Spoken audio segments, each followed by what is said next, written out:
Jammu Kashmir assembly ఓట్ల లెక్కింపు కొనసాగుతోంది. హర్యానాలో కాంగ్రెస్ పార్టీ ఆధిక్యంలో కొనసాగుతోంది. మ్యాజిక్ ఫిగర్ ను దాటి కాంగ్రెస్ ఆధిక్యంలో కొనసాగుతోంది. ఇటు జమ్మూ కాశ్మీర్ లో కాంగ్రెస్ కూటమి ఆధిక్యంలో ఉంది. హర్యానా డిప్యూటీ సీఎం దుష్యంత్ చౌతాలా వెనుకంజలో ఉన్నట్లుగా తెలుస్తోంది. రెజ్లర్ వినేష్ ఫోగట్ ఆధిక్యంలో కొనసాగుతా ఉన్నారు. అప్డేట్స్ మా ఢిల్లీ బ్యూరో చీఫ్ కృష్ణ అడిగి తెలుసుకుందాం.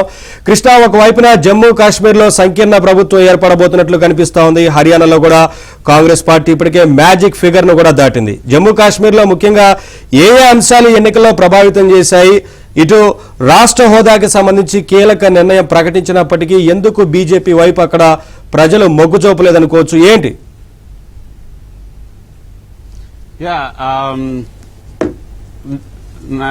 నవీన్, ఇప్పుడే మొత్తం 90కి సంబంధించి హర్యానాలో 90కి 90 ఓట్ల లెక్కింపు అంటే మొత్తంగా ట్రెండ్స్ అయితే వచ్చాయి. 90కి 90. అదేవిధంగా జమ్మూ కాశ్మీర్ లో కూడా మొత్తం 90 స్థానాలకు ట్రెండ్స్ అయితే వచ్చాయి.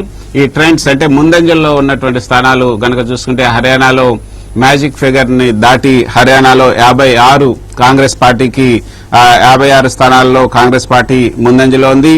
అదేవిధంగా 36 స్థానాల్లో కాంగ్రెస్ బీజేపీ ముందంజలో ఉంది.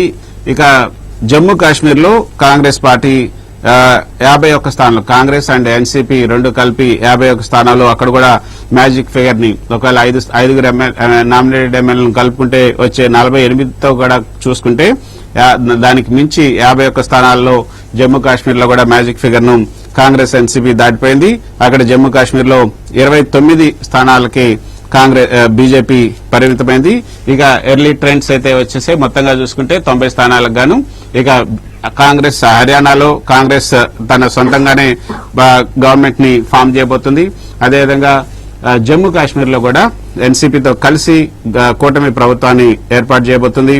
సో కాంగ్రెస్ ఎన్సీపీ జమ్మూ కాశ్మీర్ లో మీరు అడిగినట్లుగా అక్కడ ప్రభావితం చూపినటువంటి అంశాలు చాలా ఎక్కువగానే ఉన్నాయని చెప్పొచ్చు. జమ్మూ కాశ్మీర్ లో కాంగ్రెస్ పార్టీ అదేవిధంగా ఎన్సీపీ కలిసి పోటీ చేయడం అన్నది ఈసారి ఒక ట్రంప్ కార్డ్ అనే చెప్పొచ్చు. ఈ రెండు మధ్య పొత్తు ఎన్నికల్లో చాలా కీలకంగా పనిచేసిందనే చెప్పొచ్చు. దాదాపు 46% మంది కాంగ్రెస్ జేకేఎన్సీపీ కూటమికి ఓటేసినట్లుగా కూడా మనకు వీటిని బట్టి మనకు అర్థమవుతుంది. హిందువుల పోలరైజేషన్ కి సంబంధించి ఆ ప్రయోజనం పొందాలని బీజేపీ జమ్మూ ప్రాంతంలో కొంత అక్కడ చేసినటువంటి పాలిటిక్స్ కూడా ఇప్పుడు మొత్తంగా తిరస్కరించినట్టుగా తెలుస్తుంది. జమ్మూలో కూడా కాంగ్రెస్ కొంత మొదట్లో పేలవైనటువంటి ప్రచారం చేసింది, కానీ అది బీజేపీకి కలిసి వస్తుంది అనుకున్నారు. కానీ బీజేపీకి అక్కడ పెద్దగా ఏమి కలిసి రాలేదనే చెప్పొచ్చు. అంటే జమ్మూ కాశ్మీర్ లో ఉన్నటువంటి జమ్మూలో 37 స్థానాలకు గాను బీజేపీ 16 స్థానాల్లోనే ప్రస్తుతం ముందంజలో ఉంది. అంటే 16-17 స్థానాలకు పైగా అక్కడ కాంగ్రెస్ ఎన్సీపీని గెలుపొందే అవకాశం ఉన్నట్టుగా తెలుస్తుంది. పీపుల్స్ కాన్ఫరెన్స్ అదేవిధంగా అప్నీ పార్టీ వంటి చిన్న చిన్న పార్టీలను కలుపుకొని మొత్తం మీద అందరినీ కలుపుకొని ఈసారి వీళ్ళు పోటీ చేయడం అన్నది వీళ్ళకి కలిసి వచ్చినటువంటి అంశంగా చెప్పుకోవచ్చు.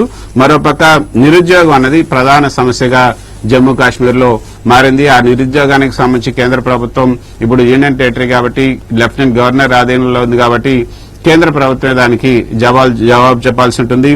నిరుద్యోగం అన్నది ప్రధాన సమస్యగా అక్కడ మారింది.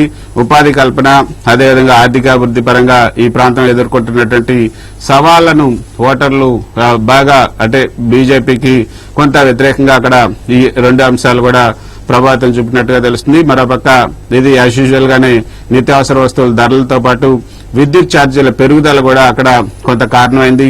ఆశించినటువంటి అభివృద్ది లేకపోవడం వల్ల కూడా ఈ యొక్క బీజేపీ ఆశించిన విధంగా అక్కడ ఓట్లను పొందలేకపోయిందని చెప్పొచ్చు. అభివృద్దిలో కొద్దిగా మెరుగ్గా ఉందని కొంతమంది అభిప్రాయపడ్డారు, కానీ ఎక్కువ మంది అంటే 40% పైగా అక్కడ జమ్మూ కాశ్మీర్ లో అభివృద్ది జరగలేదు. గత 5-6 సంవత్సరాల అభివృద్దికి సంబంధించి ఎటువంటి మార్పు కూడా కనిపించలేదు. ఆర్టికల్ 370 తర్వాత కూడా కొంత అక్కడ సెక్యూరిటీకి సంబంధించినటువంటి అంశంలో కొంత మార్పులు వచ్చినప్పటికీ కూడా అభివృద్దికి సంబంధించి ఎటువంటి మార్పు లేదు. ఆర్టికల్ 370 ఎత్తేసిన తర్వాత మిగతా రాష్ట్రాలకు సంబంధించి లేదా ఇతర ప్రాంతాలకు సంబంధించిన వాళ్ళు అక్కడికి వెళ్లి అక్కడ ఉన్నటువంటి స్థలాలను కొనుక్కోవచ్చు, లేకపోతే ఇండస్ట్రీస్ కూడా స్టార్ట్ చేయొచ్చు అని చెప్పినప్పటికీ కూడా ఆ మేరకు అక్కడ అభివృద్ధి అయితే జరగలేదు. ఇండస్ట్రీస్ కూడా రాలేదు. పెద్దగా అంటే ఇంకా థ్రెట్ అనేది అక్కడ కనిపిస్తుంది. దానివల్ల ఇండస్ట్రీస్ ఎవరు కూడా వెళ్ళలేదని చెప్పొచ్చు.